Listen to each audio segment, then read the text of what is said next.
할렐루야. 8월 25일입니다. 로마서 14장 1절에서 12절 말씀을 먼저 읽겠습니다. 믿음이 연약한 자를 너희가 받되 그의 의견을 비판하지 말라. 어떤 사람은 모든 것을 먹을 만한 믿음이 있고 믿음이 연약한 자는 채소만 먹느니라. 먹는 자는 먹지 아니하는 자를 업신여기지 말고 먹지 않는 자는 먹는 자를 비판하지 말라. 이는 하나님이 그를 받으셨음이라. 남의 하인을 비판하는 너는 누구냐? 그가 서 있는 것이나 넘어지는 것이 자기 주인에게 있음에 그가 세움을 받으리니 이는 그를 세우시는 권능이 주께 있음이라. 어떤 사람은 이 날을 저날보다 낮게 여기고 어떤 사람은 모든 날을 같게 여기나니 각각 자기 마음으로 확정할지니라. 나를 중히 여기는 자도 주를 위하여 중히 여기고 먹는 자도 주를 위하여 먹으니 이는 하나님께 감사하며 먹지 않는 자도 주를 위하여 먹지 아니하며 하나님께 감사하느니라. 우리 중에 누구든지 자기를 위하여 사는 자가 없고 자기를 위하여 죽는 자도 없도다. 우리가 살아도 주를 위하여 살고 죽어도 주를 위하여 죽나니 그러므로 사나 죽으나 우리가 주의 것이로다. 이를 위하여 그리스도께서 죽었다가 다시 살아나셨으니 곧 죽은 자와 산 자의 주가 되려 하심이라. 네가 어찌하여 네 형제를 비판하느냐? 어찌하여 네 형제를 업신여기느냐?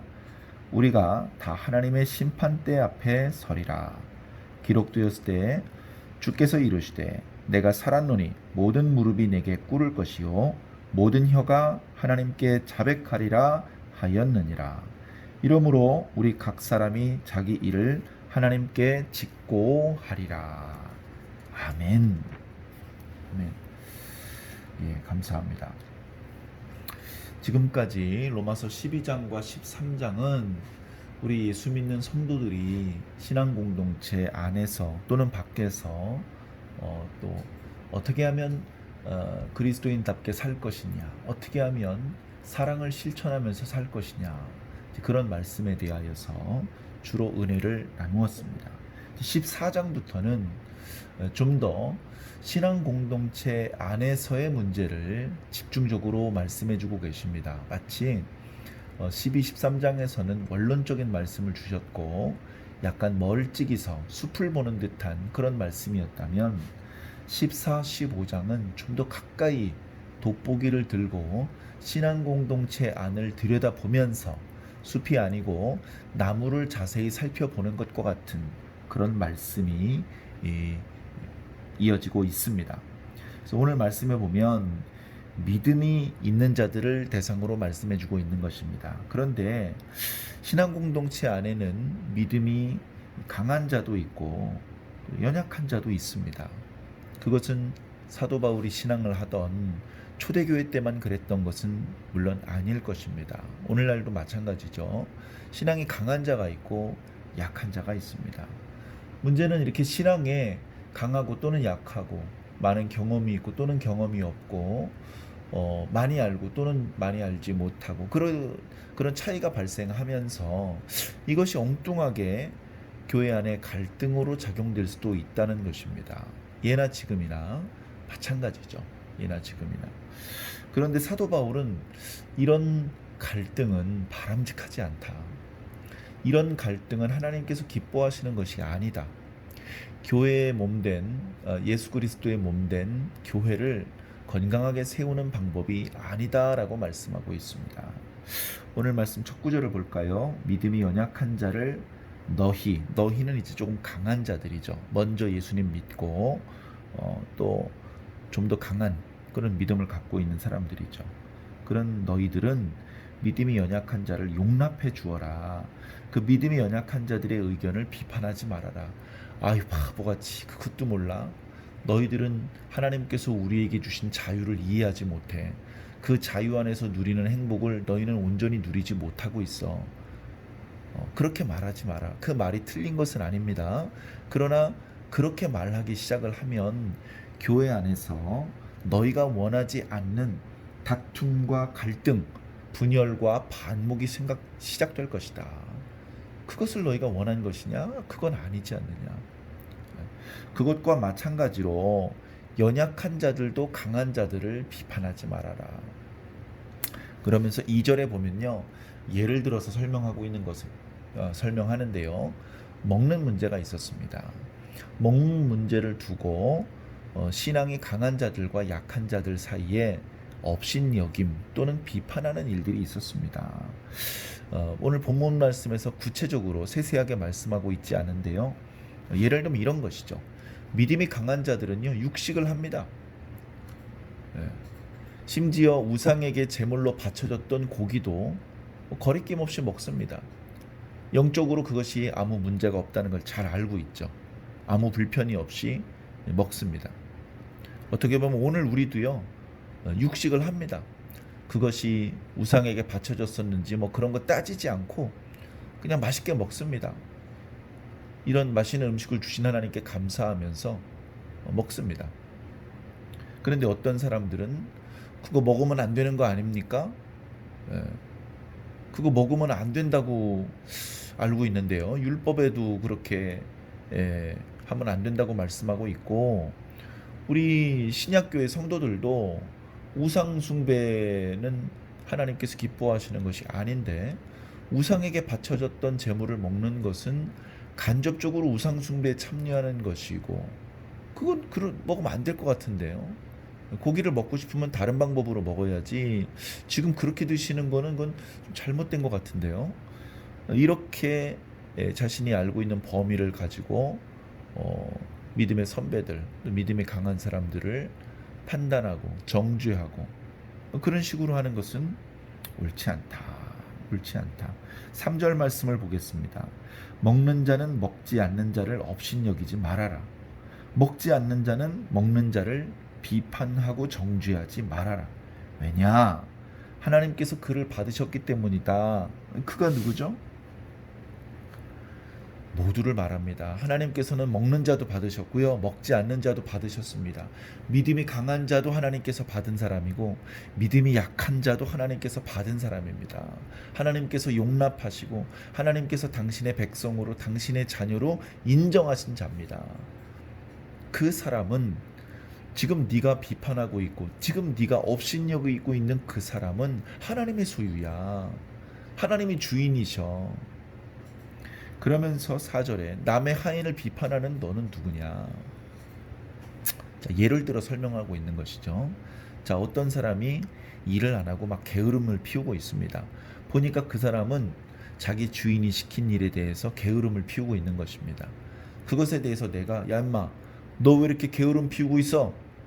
주인이 안 본다고 그렇게 게으름 피우면 돼? 열심히 일해야지 라고 말할 수 없다는 것입니다. 그럴 자격과 권리가 나에게는 없습니다. 그 사람이 책망을 받아야 된다면 주인에게 책망을 받는 것이죠. 나에게 책망받을 필요는 없는 것입니다. 내가 같은 신앙 안에 있는 사람들을 업신여기고 비판한다면 그것은 그 사람의 주인 되신 하나님의 역할을 내가 가로채는 것입니다. 내가 하나님의 역할까지 하는 것입니다. 그것은 지나친 것이죠. 그것은 올바른 것이 아닙니다. 그 사람이 뭔가 처분을 받아야 된다면 하나님께 맡겨야 되는 것이죠. 내가 하는 것이 아닌 것입니다. 5절에 보면 이런 표현도 있습니다. 어떤 사람은 이날을 전날보다 낮게 여긴다. 예를 들면 절기를 말하는 것이죠. 안식일 또는 여러 절기들. 그날은 중요한 날이다. 뭐 이런 생각을 가졌었죠. 그런 생각을 가질 수도 있습니다. 그리고 또 어떤 사람은 야, 이날이나 저날이나 다 똑같은 거야. 야, 일요일은 예배드리는 날이니까 중요하고 평일날은 안 중요해? 아니야. 평일날도 똑같이 중요한 거야. 그 말도 맞는 말입니다.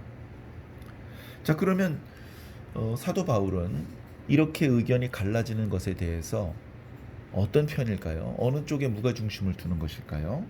사도 바울은 뜻밖의 이렇게 말하고 있습니다. 5절 뒷부분에 각각 자기 마음으로 확정할지니라. 이 말은 무슨 뜻입니까? 각자 자기 생각에 대한 확신을 가지라는 것입니다. 이 생각도 맞고 저 생각도 맞다는 것입니다. 이 생각을 하는 것은 문제고 저 생각을 하는 것은 괜찮고 그런 게 아니라는 겁니다. 너희들이 지금 이거 중요한 문제라고 생각하지? 지금 그래서 이 생각이든 저 생각이든 한쪽 편을 무엇이 옳은지 판가름을 내어서 하나의 생각을 가져야 된다고 생각하지? 그것은 너희들이 생각하는 것처럼 그렇게 중요한 문제가 아니야. 사도 바울은 오히려 여기서 정말 중요한 것이 무엇인지를 말해주고 있습니다. 자, 이어지는 6절을 보겠습니다. 자, 나를 중히 여기는 사람도 주를 위해서 중히 여기고, 나를 이날이나 저날이나 다 똑같다고 생각하는 사람도 주님을 위하는 마음으로 그런 생각을 하는 거야. 먹는 것도 마찬가지야. 먹는 자도 주를 위해서 감사하게 먹어. 안 먹는 자는 역시 주님을 위해서 안 먹는 거야. 중요한 게 뭔지 이제 조금 알겠니? 중요한 것은 주님을 위하느냐 위하지 않느냐, 그게 중요한 거야. 7절에 우리 중에 누구든지 자기를 위하여 사는 자가 없다. 자기를 위하여 죽는 자도 없다. 잘못된 게 있다면 자기를 위하여 사는 것이죠. 자기를 위하여 죽는 것이죠. 그건 잘못되었다. 먹고 마시는 건 중요한 게 아니야. 주님을 위해서 한다면 그것은 먹는 것도 옳은 일이고 안 먹는 것도 옳은 일이야. 그거 가지고 다투거나 서로 업신여기거나 비판할 일이 아니야. 8절에 우리가 살아도 주를 위하여 살고 죽어도 주를 위하여 산다. 우리가 사나 죽으나 주님의 것이다. 자, 중요한 건 이런 겁니다. 우리는 주님의 것이라는 겁니다. 우리는 주님의 것이에요. 나는 내게 아니에요. 내 돈은 내게 아니에요. 내 시간은 내게 아니에요. 내 몸은 내게 아니에요. 다 주님 겁니다. 내 몸도 주님 거, 내 돈도 주님 거, 내 시간도 주님 거, 내 재능도 주님 거, 내 생명도 주님 거. 그래서 이거를 주님께 드려야 되는데 주님께서 당장 달라고 하시는 게 아니에요. 주님의 뜻대로 사용하면서 살라고 하시는 거예요. 주님의 뜻대로, 주님을 위해서 내가 내 시간을, 주님을 위해서 내가 내 재능을, 주님을 위해서 내가 내 돈을, 주님을 위해서 내가 내 생명을, 주님을 위해서 내가 내 몸을 사용하는 겁니다. 그렇게 말하면 주님은 말 그대로 주인이시고 우리는 주님의 종이죠. 우린 주님의 종으로 살아야 됩니다. 우린 자유로하지만 주님의 종입니다. 주님 안에서 자유할 수 있는 것이죠. 그래서 우리는 주님을 위해서 사는 것입니다. 이렇게 사는 게 중요해요. 먹는 게 중요하고 먹지 않는 게 중요한 것이 아닙니다. 주님을 위하는 것에 대해서 공통점이 있다면 비판하거나 업신여기지 말고 서로를 수용하고 받아들여라. 왜? 하나님도 받으셨다.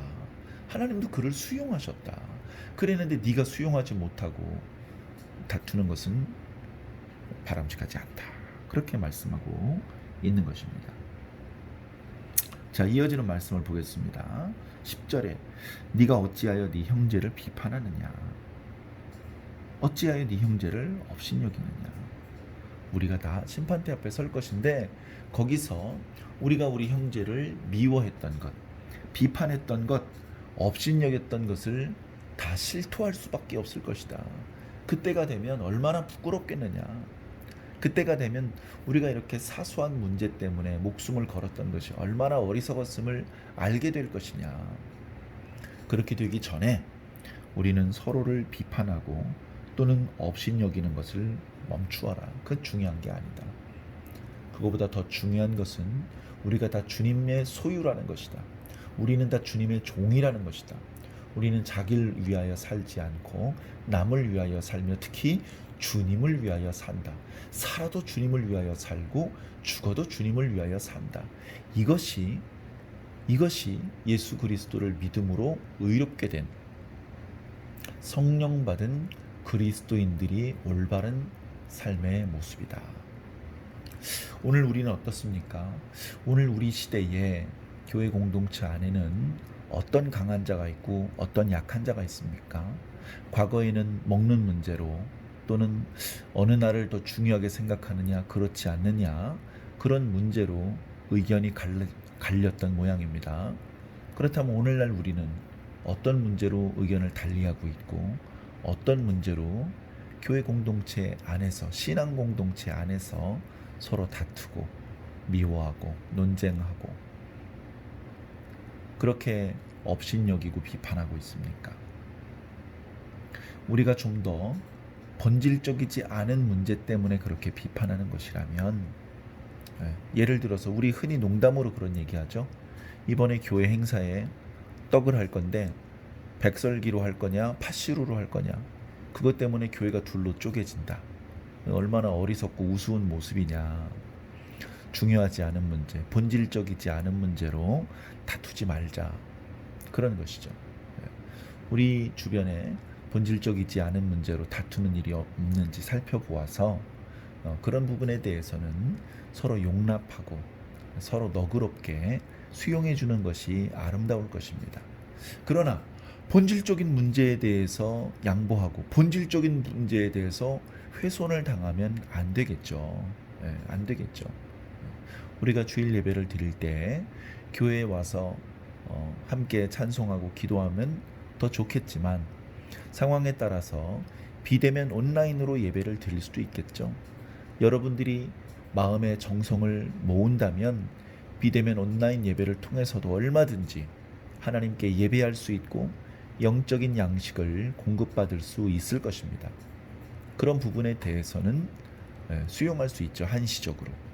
자, 그러나 하나님의 진리를 역행하고 있는, 예를 들어서 잘못된 차별금지법 같은 것을 수용을 한다면 이것 본질에 대해서 훼손되는 부분이기 때문에 이런 부분에 대해서는 절대 양보할 수 없을 것입니다. 우리는 이렇게 하나님께서 주신 성령의 은사를 따라서 하나님의 진리라고 하는 분명한 기준을 가지고 우리 주변의 여러 가지 것들을 보아야 됩니다. 그 진리의 기준으로 보았을 때 이건 본질적인 것이 아니야, 이건 너그럽게 수용해도 될 것 같아, 다투지 말자, 이렇게 서로를 수용할 수 있는 부분 수용하고, 이건 절대 용납할 수 없어, 이건 하나님의 말씀을 거부하는, 하나님의 말씀을 부정하는 그런 것들이야, 이런 것들, 이렇게 판단이 된다면 그 부분에 대해서는 순교를 내가 주를 위해서 죽을래 이번에, 그렇게 생각할 수도 있는 것이 될 수도 있습니다. 우리는 모든 것을 내가 기준이 아니고 주님이 기준이어야 되며, 나의 좁은 소견이 아니라 주님의 말씀이 삶의 유일한 기준이 되어야 될 줄로 믿습니다. 그렇게 살 때에 우리 신앙 공동체 안에서도 아름다운 열매를 맺으면서 신앙할 수 있고, 신앙 공동체 밖에서도 칭찬과 존경을 받을 수 있게 될 것입니다. 기도하겠습니다. 사랑의 하나님, 감사합니다. 우리가 각자 소견에 옳은 대로 사는 것이 습관이 되다 보니 별것 아닌 문제를 가지고도 다투고 서로 싸우고 서로 논쟁하고 그러다가 갈등과 분열을 일으키는 적도 많이 있었습니다. 오늘 말씀에 별로 중요하지 않은 본질이 아닌 문제를 가지고 서로 비판하고 서로 업신여기지 말라, 사도 바울을 통해서 주님께서 말씀해 주셨는데, 주님, 이 말씀 우리가 명심하게 하여 주시옵소서. 그래서 사소한 것 때문에 다투지 않게 하여 주시옵소서. 우리가 정말로 중요한 것이 무엇인지 새삼스럽게 깨달았습니다. 우리는 다 주님의 것입니다. 주님께서 우리의 주인이십니다. 우리는 주인의 소유입니다. 우리는 자기를 위하여 살지 않고 주님을 위하여 사는 자들입니다. 우리가 주님을 위하여 사는 것이라면 그것이 먹는 것이 되었든 먹지 않는 것이 되었든 그것은 중요하지 않은 줄로 믿습니다. 우리가 본질을 잃어버리지 않게 도와주시옵소서. 본질을 훼손당하지 않는 범위 안에 있다면, 비본질적인 것이라면 어리석게 다투지 않게 하여 주시옵소서. 좀 더 서로 사랑할 수 있도록 도와주시옵소서. 그리고 주님께서 주신 본질을 더욱 견고히 붙잡을 수 있도록 지혜와 능력을 더하여 주시옵소서. 감사하며 예수님 이름으로 믿고 기도하옵나이다. 아멘.